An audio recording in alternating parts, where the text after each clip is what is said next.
إلهي لست للفردوس أهلا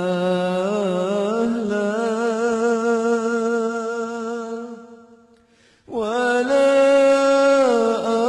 أقوى ولا النار جهيم. Lalu ini yang mana ini? Karena hadisnya 2, 3, 4, 5, 10 masuk kategori mukhtaliful hadis. Hadis kontradiktif. Hadis yang berbeda. Hadis yang berlawanan. Imam Syafi'i tahun 204 sudah menulis kitab judulnya Ikhtilaful Hadis. Hadis-hadis yang kontradiktif. Maka mereka kaji. Mereka lebih dulu ketemu hadis ini daripada kita. Maka keluarlah ijtihad mereka. Apa pendapat mereka tentang 2 hadis ini? Terbagilah ulama menjadi 2. Yang pertama, memahami secara mutlak. Yang penting melewati mata kaki haram. Asal lewat mata kaki haram. Siapa yang berpendapat begitu? Syekh Abdul Aziz Ibnu Baz, Syekh Ibnu Utsaimin, Syekh Albani, dan syekh-syekh lainnya. Yang sebelah kanan, memahami secara bersyarat. Kalau sombong haram, kalau tak sombong tak haram. Itu ijtihad siapa? Imam Syafi'i, Imam Nawawi, Al-Hafiz Ibnu Hajar Al-Asqalani, Imam Suyuti. Jadi jangan dilaga antara Syafi'i dengan hadis. Kamu ikut Syafi'i apa ikut hadis? Bukan begitu. Hadisnya di atas. Hadisnya kontradiktif. Datang 2 kelompok ulama. Maka saat itu kamu ikut Syekh Abdul Aziz bin Baz apa ikut Syafi'i?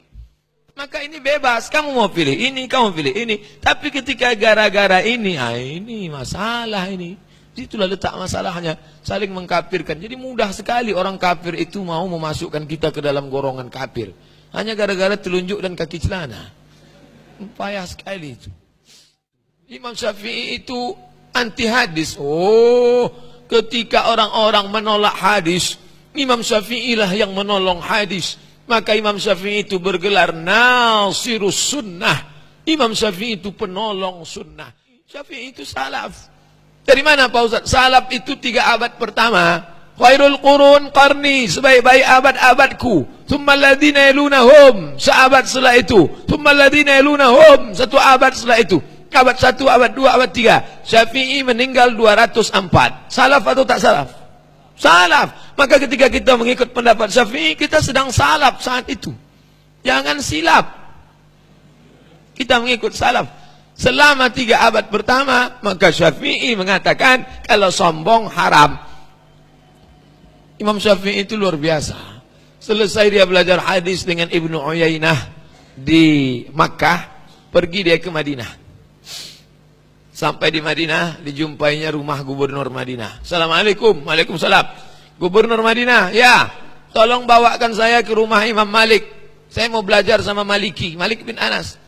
Apa kata gubernur? Hai Syafi'i, andai kau suruh aku memindahkan bukit Uhud, lebih ringan daripada menghadap Malik. Begitulah ulama itu karismanya, jangan dulu. Aku tak sanggup berhadapan, segan mau jumpai Imam Malik. Kau suruh aku memindahkan bukit Uhud, lebih ringan daripada berhadapan dengan Malik.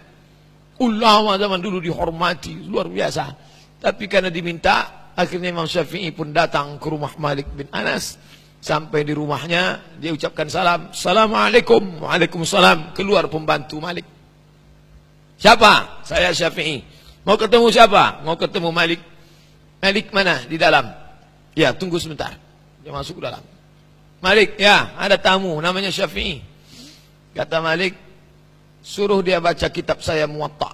Nanti kalau dia sudah baca khatam Muwatta, baru dia belajar sama saya. Kalau tidak, nanti tak nyambung kajinya. Datang pembantunya, nyampaikan. Syafi'i, ya, kata Malik, kamu pulang aja dulu, baca Muwatta. Nanti kalau sudah khatam Muwatta, baru belajar lagi.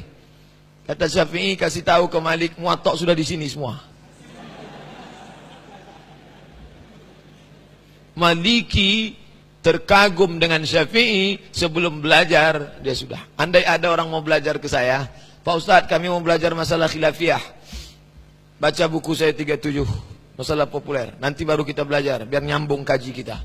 Pak Ustadz, udah di sini tuh semua. Tentu saya kagum sama dia. Saya aja nggak hafal. Dia hafal. Akhir dari persahabatan, pertemanan dan menuntut ilmu Syafi'i, akhirnya Malik memanggil Syafi'i. Syafi'i, sini. Ada apa Tuan Guru? Habis sudah ilmuku dan kurasa engkau lebih hebat daripada aku. Ini beberapa keping uang emas, carilah guru yang lain. Pergilah. Begitu zaman dulu. Zaman sekarang orang enggak. Akulah guru yang paling hebat di Pekanbaru. Kau jangan belajar sama yang lain. Yang lain itu hanya kulit-kulit buku aja. Ini bukan adab salaf. Ini adab salaf. Mereka belajar. Salaf. Imam Malik itu salaf. Meninggal 179. Imam Syafi'i itu salaf. Meninggal 204. Saya enggak mau pakai Syafi'i. Saya maunya pakai Bukhari. Di kotaknya dua. Dianggapnya Bukhari lebih alim daripada Syafi'i. Ini Syafi'i, ini Bukhari. Dia lupa. Bukhari itu belajar kemana? Bukhari meninggal 256. Lihat tahun lahirnya, lihat tahun wafatnya.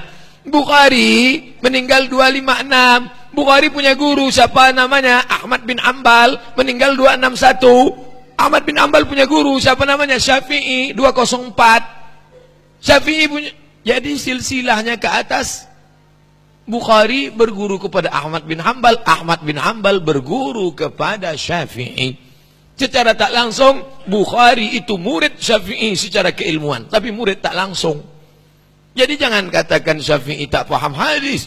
Nasirus sunnah. Ahmad bin Ambal mengaku, sebelum Syafi'i masuk ke kota Baghdad, kami tak bisa membedakan mana hadis am, mana hadis khas, mana taqyidul mutlaq, mana takhsisul am, mana ikhtilaful hadis, mana nasikh mansuh. Bukan mereka tak paham, mereka paham, mereka tawadhu, tapi ada orang yang lebih paham daripada mereka. Siapa itu? Imam Syafi'i.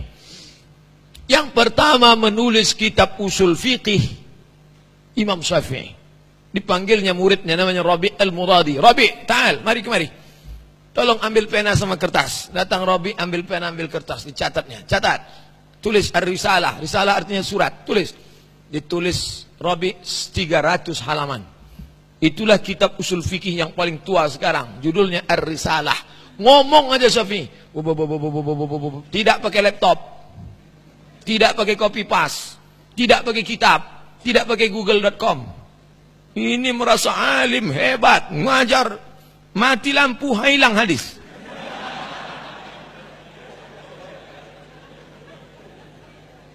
Ini Syafi'i yang berpendapat ini. Kalau sombong baru haram. Kalau tak sombong, tak sampai kepada haram. Yang ngomong siapa? Jadi jangan bilang kata Abdul Somad. Kamu kenapa gini? Kata Ustadz Somad. Somad tak ada apa-apanya. Somad itu cuma tukang tulis terjemah. Tulis terjemah. Kebetulan suaranya kuat. Dia ngomong. Itu aja.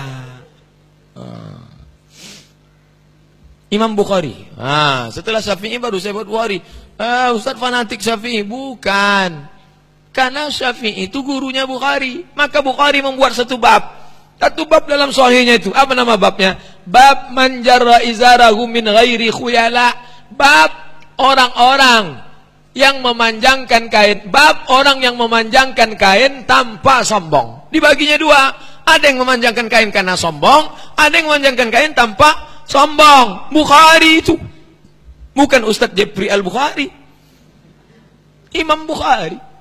Di Sahih Bukhari itu dia bagi dua. Kalau gitu dia mengakui ada yang karena sombong, ada yang karena tak sombong. Ini membuktikan bahwa Imam Al-Bukhari membedakan antara orang yang memanjangkan pakaian dengan sombong dan tak sombong. Saya tidak ingin mengajak adik-adik, bapak-bapak yang sudah memotong kaki celana, bukan sambung lagi, bukan. Tetaplah dengan keyakinannya. Yang sudah motong, biarkan aja potong. Yang memotong jangan mengejek yang tak potong jangan mengejek yang motong. Yang perlu kita berantas yang pakai celana di atas lutut.